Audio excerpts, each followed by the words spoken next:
Alright guys, if you look at the wheels on my El Camino, you can see I've got 5 lugs here, 5 lugs back here. But if you rock around to this side, I only got 4 over here. And as if that wasn't bad enough, I've only got 3 over here. So today we're gonna be replacing those so that this thing isn't a death trap on the road anymore. Alright, so let's get started by getting this front wheel jacked up, and I'll show you guys how to do it on the disc brake wheels. Alright guys, got it jacked up, so now let's get the wheel off.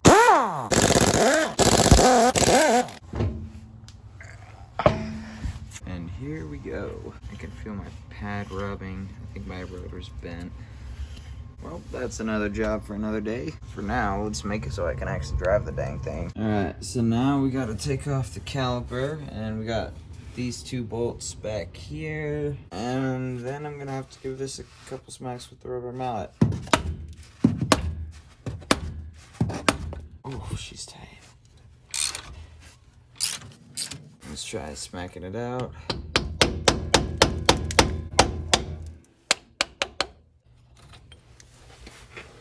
Perfect. There's top bolt. Now we can do the same thing to this bottom one.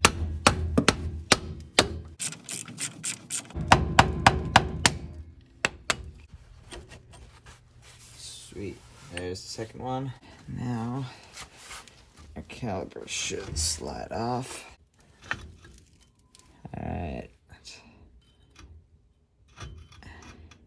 Alright guys, so now if you go back here, you can see one right there, and then spin it around a little bit more. There's another one. So I'm just gonna spin this around until one of these busted studs is there.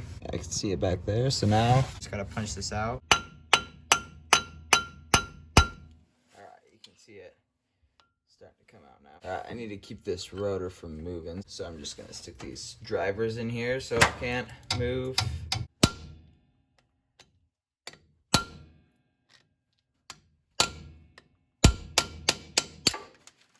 Oh, thank goodness. That did not want to come out. Just real fast, I'm gonna compare the thread length of this new stud to the old one. It looks the same, so looks like O'Reilly's gave me the right one, which is good. Now let's punch out this other stud real fast. Alright, once you got the first one done, second one's a lot easier. Now I'm gonna get my new stud, and we're gonna come around back here. And now we can slide the new stud through. Now I'm gonna thread a lug nut onto there. And now I'm just gonna attempt to screw this on. Hopefully that'll bring the stud through. Alright guys, so I got the stud in most of the way. That is as far as the thing is gonna come out. So I'm going to move on to the next one, and then we'll tighten that one up the rest of the way when we put the wheel on and make sure it comes out all the way. It's pretty deep in there though. You can see the splines on there, so should be pretty good. Now let's do the next one. We're gonna pop that one through again. This time I'm gonna thread this on this way. I'm gonna use a little cheater bar here. Alright, perfect. So now that one's in. Now we can take out these poor screwdrivers that have been taking a beating. And get our brake caliper. Slide the pads back over here. Alright. Are these little washers here. So you gotta make sure those go in there.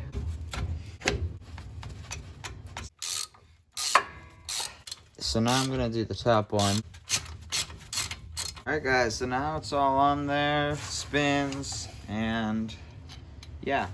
So from what I've been told, the brakes are gonna stick a little bit until they get used and pumped and whatnot. So yeah, it does spin, just sticks a little bit. If it doesn't fix itself, then I'll fix it later. So now let's get the wheel back on.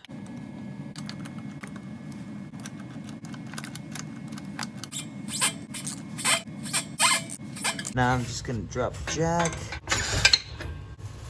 Oh!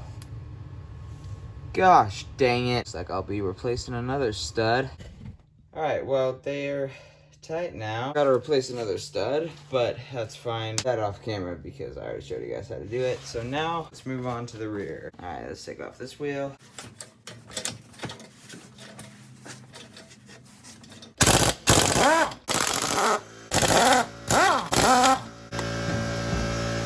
right, so as you can see, this is drum brake. So I'm gonna slide this off of here. And now it's the same process. Gotta smack this out. It's probably gonna be easier if I rotate it down here to where there's a slit cut. Now let's hammer that out. All right, guys, got it out. Oh. And that took a ludicrous amount of hammering. Now let's get the new one in down here.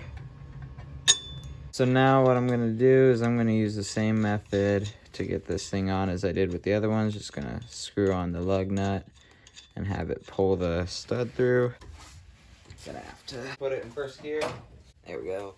Now it's locked. All right, well that was a whole lot easier than the disc brakes.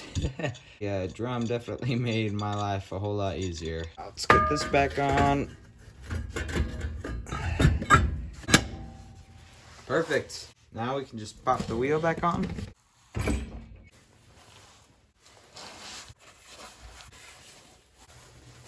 Alright, perfect. Alright guys, well there you go. That is how you can replace the studs on your wheels. I did snap that one off. I'll have to replace that soon. But riding on 4 is so much better than riding on 3. 301 was riding on 4 the whole time. Never had any problems with this. But this one, when it was riding on 3, I had this thing almost fall off twice in the couple months that I've owned it. So definitely not super great. But now it's actually drivable, and you guys know how to change the studs on both a disc brake and a drum brake. So I hope you guys enjoyed this video. I really hope it was able to help somebody out. If it did, please consider subscribing, hit that notification bell, and I'll see you guys on this video right here.